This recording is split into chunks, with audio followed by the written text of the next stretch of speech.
ఏడాదికో వైవిధ్యం, ఏకదంతుని రూప నేపథ్యం. 70 అడుగుల ఎత్తైన ఖైరతాబాద్ మహాగణపతి విశేషాలు. గతంలో ముందు చూపుతోటి గత ముఖ్యమంత్రి వైఎస్ జగన్మోహన్ రెడ్డి ఏదైతే ఎండియూ వాహనాలు తీసుకొచ్చారో ఇప్పుడు అవే ఎండియూ వాహనాలన్నీ కూడా చంద్రబాబు ప్రభుత్వానికి అక్కడికి వచ్చాయని చెప్పుకోవచ్చు. ప్రస్తుతం నేను బీఆర్టీఎస్ రోడ్లో ఉన్నాను. ఇక్కడ చూడొచ్చు ప్రతి వాహనం కూడా మళ్ళీ ఇక్కడ చేరుకున్న పరిస్థితి కనిపిస్తుంది. ఎందుకంటే గడిచిన కొద్ది రోజులుగా సింగనగర్తో పాటు విజయవాడ శివారు ప్రాంతాలన్నీ కూడా పూర్తిగా బొడమేరు ముంపునకు గురైన నేపథ్యంలో ఇక్కడ ఆహార పదార్థాలు అందించాలన్నా, మంచినీరు అందించాలన్నా, లేదా మారుమూల ప్రాంతానికి కనీసం వెళ్ళి అక్కడ పరిస్థితులు సమీక్షించాలన్నా కూడా అసలు ఏమాత్రం అవకాశం లేకుండా పోయింది. అలాంటి పరిస్థితుల్లో ఖచ్చితంగా ఇప్పుడు మళ్ళీ ఈ ఎండియూ వాహనాల ద్వారా మాత్రమే వాటిని అక్కడ దాకా పోవడానికి వీలయ్యే పరిస్థితి. సో ఈ నేపథ్యంలో మనం చూసిన 2 రోజుల క్రితం కొన్ని వాహనాలను సింగనగర్ ఫ్లైఓవర్ మీద పెట్టి అక్కడి నుంచి ఫుడ్ పంపిణీ లాంటి కార్యక్రమాలను చేపట్టగలిగారు. ఆ నేపథ్యంలో ఈ వాహనాలు మాత్రమే ఎక్కడికైనా పోగలవు అని చెప్పి అధికారులు కూడా అర్థమైంది. ఈ నేపథ్యంలో రాష్ట్ర వ్యాప్తంగా ఉన్నటువంటి అన్ని వాహనాలను కూడా ఇక్కడ తీసుకొచ్చారు. ప్రస్తుతం కొన్ని దాదాపు 2000 వాహనాల వరకు ఈ ప్రస్తుతానికి ఇప్పుడు అయితే వాడుతున్నారు. మనం చూస్తున్నాం బీఆర్టీఎస్ రోడ్లో ప్రతి చోట కూడా వీటన్నిటిని కూడా ఇక్కడ పెట్టారు. ఇక్కడ ఆహార పదార్థాలను ఇక్కడ వీటిలో వేసుకొని ఇక్కడి నుంచి తరలించే ప్రయత్నం అయితే చేస్తున్నారు.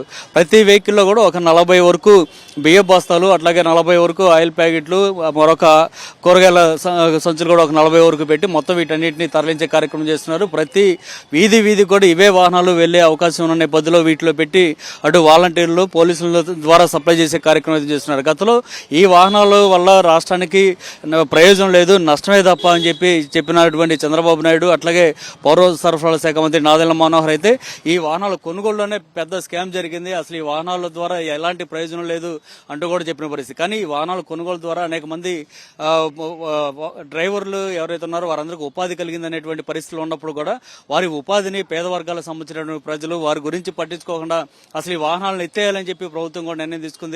ఆ నేపథ్యంలోనే గడిచిన 3 నెలలుగా ఈ వాహనాలను కనీసం ఉపయోగించుకొని పరిస్థితుంది. అక్కడక్కడ కొన్ని చోట్ల మాత్రమే చౌక డిపోలకు సంబంధించినటువంటి రేషన్ డీలర్లు వీటిని వాడుతున్నప్పుడు కూడా చాలా చోట్ల వాడని పరిస్థితి కనిపిస్తుంది. వీళ్ళందరూ కూడా డ్రైవర్లు, ఇతర ప్రాంతాల నుంచి వచ్చినటువంటి వారు ఇక్కడికి ఈ వాహనాలు తీసుకొచ్చి మళ్ళీ చంద్రబాబు ప్రభుత్వానికి ఇవే వాహనాలు దిక్కైన పరిస్థితి చాలా స్పష్టంగా కనిపిస్తుంది.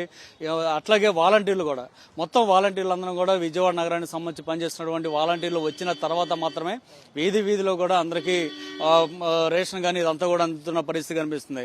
సో మనం చూస్తున్నాం గతంలో వైఎస్ జగన్ ప్రభుత్వ హయాంలో ఏవైతే వాహనాలు ఉపయోగపడ్డాయో ప్రజలకి, అట్లాగే వాలంటీర్లు ప్రజలకు ఏ విధంగా ఉపయోగపడ్డారో వారందరూ మళ్ళీ ఇప్పుడు విధుల్లోకి చేరిన తర్వాత మాత్రమే విజయవాడ వరద బాధితులందరూ కూడా క్షేమంగా రేషన్ అని చెప్పుకోవచ్చు. అయితే ఇక్కడ ఇంకొక విషయం కూడా చెప్పుకోవాల్సి ఉంటుంది. మనం చూస్తున్నాం గతంలో జగన్మోహన్ రెడ్డి చిత్రపటం ఫోటో ఎక్కడైతే ఉందో వాటన్నిటిని కూడా ప్రభుత్వం తొలగించేసింది. అక్కడ స్టిక్కర్లను అంటించేసినటువంటి పరిస్థితి ఉంది.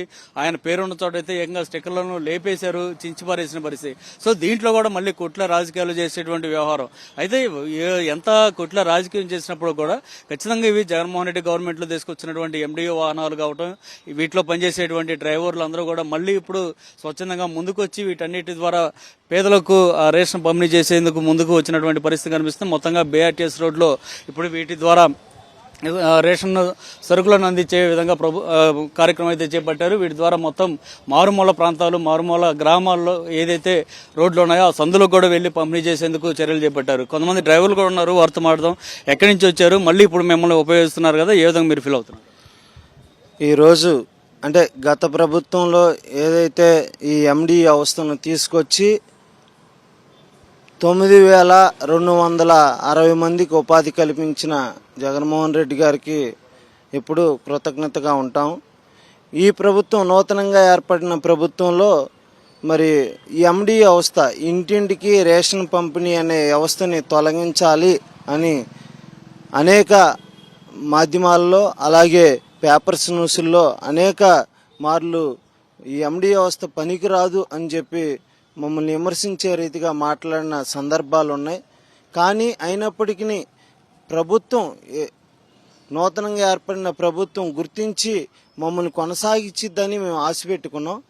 కానీ మొన్న లేటెస్ట్గా పౌర సరఫరా శాఖ మంత్రి వారు మరి తీసేస్తాము, ఎండి వ్యవస్థ వలన ఉపయోగం లేదని అంటే స్వచ్ఛందంగా మంత్రి గారు చెప్పపోయినప్పటికీ ఇటేపు డీలర్ల నుండి ఒత్తిడి రావటం వలన ఎండి వ్యవస్థను తీసేయాలన్న ఆలోచన ఆయన కలిగిందని మేము భావిస్తున్నాం.